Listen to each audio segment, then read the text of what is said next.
Welcome to I study. UPPCL Uttar Pradesh power corporation limited की ओर से जो एक एग्ज़ाम कंडक्ट करवाया गया है, ये एग्ज़ाम किस पोस्ट के लिए कंडक्ट करवाया गया है? तो एग्जीक्यूटिव असिस्टेंट जो कार्यकारी सहायक की जो पोस्ट है, इसका एग्ज़ाम यूपीपीसीएल की ओर से आज यानी कि 21 नवंबर को एक शिफ्ट में कंडक्ट करवाया गया है। इसकी पहली शिफ्ट कंप्लीट हो चुकी है। जो पहली शिफ्ट थी आप लोगों की, वो 21 नवंबर को 9 से 12 के बीच कंप्लीट करवाई जा चुकी है। इस वीडियो में हम लोग डिस्कस करेंगे जो आप लोगों का जो शिफ्ट 1 का जो एग्जाम का एनालिसिस है, एग्जाम का रिव्यू मैं आप लोगों के साथ शेयर करूंगा। किस किस टाइप का एग्जाम आया है, किस टाइप के क्वेश्चन पूछे गए, वो सारे मैं आप लोगों के साथ शेयर करने वाला हूँ।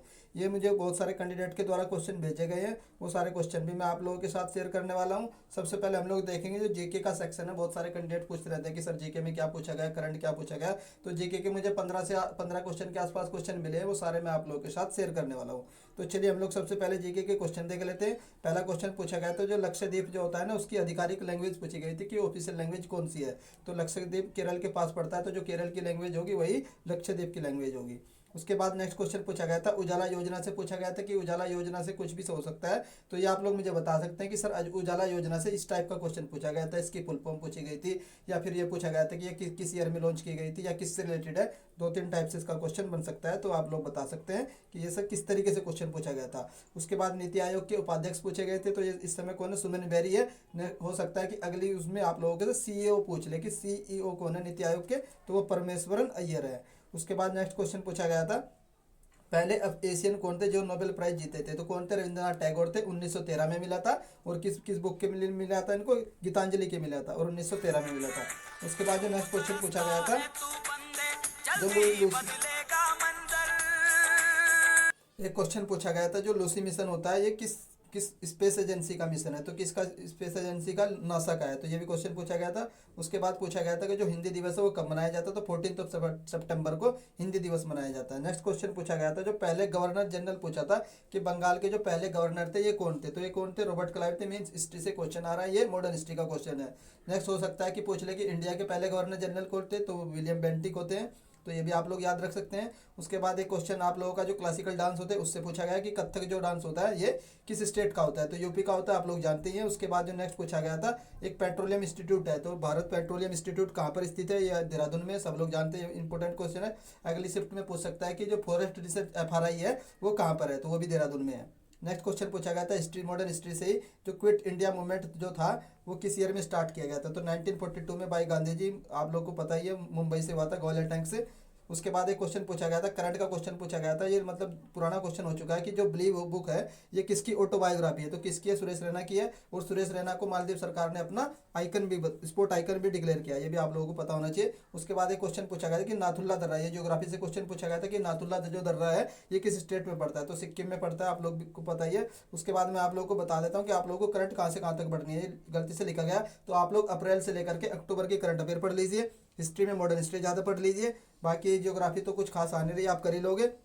यही जीके का रिव्यू। अगर आप लोगों में से किसी को भी कोई भी क्वेश्चन याद है जीके के कि सर ये क्वेश्चन पूछे गए, तो आप लोग मुझे कमेंट करके बता सकते हैं। अगर इनमें से कोई क्वेश्चन में एरर है तो वो भी आप लोग बता सकते हैं कि सर ये क्वेश्चन इस तरीके से नहीं, इस तरीके से पूछा गया था, वो आप लोग मुझे कमेंट करके करेक्ट कर सकते हैं। उसके बाद हम लोग रीजनिंग का देख लेते हैं कि रीजनिंग में क्या क्या पूछा गया, मैं आप लोग को बता देता हूँ। नंबर एनालॉजी के क्वेश्चन पूछे गए, नंबर सीरीज पूछी गई है, कोडिंग डिकोडिंग पूछी गई है, अल्फा न्यूमेरिक सीरीज पूछी गई है। देन उसके बाद पजल भी आप लोगों की बेसिक सिटिंग अरेंजमेंट टाइप के क्वेश्चन थे, तो बेसिक पजल भी करके जाइए आप लोग, क्योंकि पजल आप लोगों की पूछी जा रही है। यही रीजनिंग का, तो रीजनिंग आप लोग इजी टू मॉडरेट आई है। बाकी जो जीके है वो जीके इजी देखने को मिली है। उसके बाद हम लोग इंग्लिश देख लेते हैं। इंग्लिश में टोटल नंबर ऑफ 11 टॉपिक है, हर एक टॉपिक से 5-5 क्वेश्चन पूछे गए हैं। तो टोटल नंबर 55 क्वेश्चन पूछे गए हैं। जैसे मेरे एक दो क्वेश्चन बता देता हूँ। एक्टिव पेस्ट्री पूछी गई है, एक इडियम एंड फ्रेज पूछा गया था कि ब्रेक द आइस का मतलब क्या होता है, मतलब कि ब्रेक द साइलेंस बोलते हैं इसको, जो चुप्पी तोड़ देना। उसके बाद डायरेक्ट एंड इनडायरेक्ट से 5 क्वेश्चन पूछे गए, रीडिंग के 5, क्वेश्चन टैग के 5।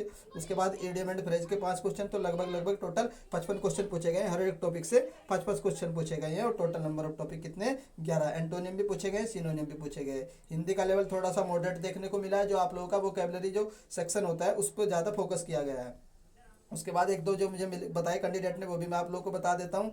जो आशा से परे वो ये पूछा गया था। उसके बाद जो हरिगीति का होता है, इसमें यति पूछा था कि यति कौन सी है। उसके बाद एक मुहावरा भी बता देता हूँ, हाथ को हाथ न सूझना, ये मुहावरा पूछा गया है। उसके बाद देख लेते हैं, ये हिंदी है, तो हिंदी में आप लोग थोड़ा सा वोकैबुलरी सेक्शन पर ज़्यादा ध्यान देना। रचनाएं वगैरह अभी तक भी नहीं पूछी गई है। तो बात करें, हिंदी का लेवल है थोड़ा सा मॉडरेट लेवल का देखने को मिला है। उसके बाद मैं आप लोगों ने बता दिया मैंने कि आप लोग वो कैब सेक्शन जो होता है आप लोगों का उस पर ज़्यादा ध्यान दे रहा, और जो आप लोगों का जो ग्रामर वगैरह है ग्रामेटिकल थोड़ा सा कम पूछा गया है। उसके बाद हम लोग कंप्यूटर का देख लेते हैं। कंप्यूटर में मैक्सिमम कैंडिडेट पूछ रहे हैं कि सर कंप्यूटर में क्या क्या पूछा गया है, तो कंप्यूटर आप लोगों को मॉडरेट देखने को मिला है, और जो इसमें जो आप लोगों के क्वेश्चन रहे हैं वो प्रैक्टिकल टाइप के क्वेश्चन नहीं है कि जो एक्सेल जो होता है आप लोगों का कि एक्सेल में अंदर जाके पूछ रहा है वो, जैसे कि F7 की पूछा था कि F7 किसकी शॉर्टकट की होती है, ये नेक्स्ट शॉर्टकट की पूछी थी आप लोगों की control plus shift plus N पूछी थी। तो यही कंप्यूटर के क्वेश्चन थे जो मुझे आप लोगों के साथ मिले हैं। अगर आप लोगों को कोई भी क्वेश्चन याद है किसी भी सब्जेक्ट से तो आप लोग कमेंट करके बता सकते हैं कि सर इस टाइप के क्वेश्चन पूछे गए थे।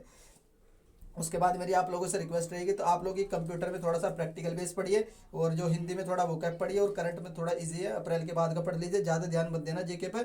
उसके बाद जो आप लोगों का सेक्शन बचता है रीजनिंग का, तो रीजनिंग इजी लेवल की पूछी जा रही है तो रीजनिंग आप लोग कर लेंगे। अब आप लोग एक काम कर सकते हो, आप लोग कमेंट करके ये बता सकते हो कि सर हमने इतने अटैम्प्ट किए हैं और ये हमारी कैटेगरी है, उससे हमें एक आइडिया लग जाएगी कि इसकी एक्सपेक्टेड कट ऑफ क्या जा सकती है। अगर आप लोग चाहते हैं कि मैं सेकंड शिफ्ट का भी एनालिसिस करूं और पहली शिफ्ट में जितने भी क्वेश्चन पूछे गए जीके के 25 वो भी आप लोगों के साथ शेयर करूं, तो उसके लिए भी आप लोग कमेंट कर सकते हैं। अगर आप लोगों को मेरे द्वारा दी गई इन्फॉर्मेशन पसंद आ रही है तो वीडियो को लाइक कर सकते हैं, और अगर चैनल पर फर्स्ट टाइम विजिट करें तो चैनल को सब्सक्राइब भी कर लीजिए। नेक्स्ट शिफ्ट आप लोगों को इसकी भी एनालिसिस देखने को मिल जाएगी। वीडियो देखने के लिए धन्यवाद, थैंक यू।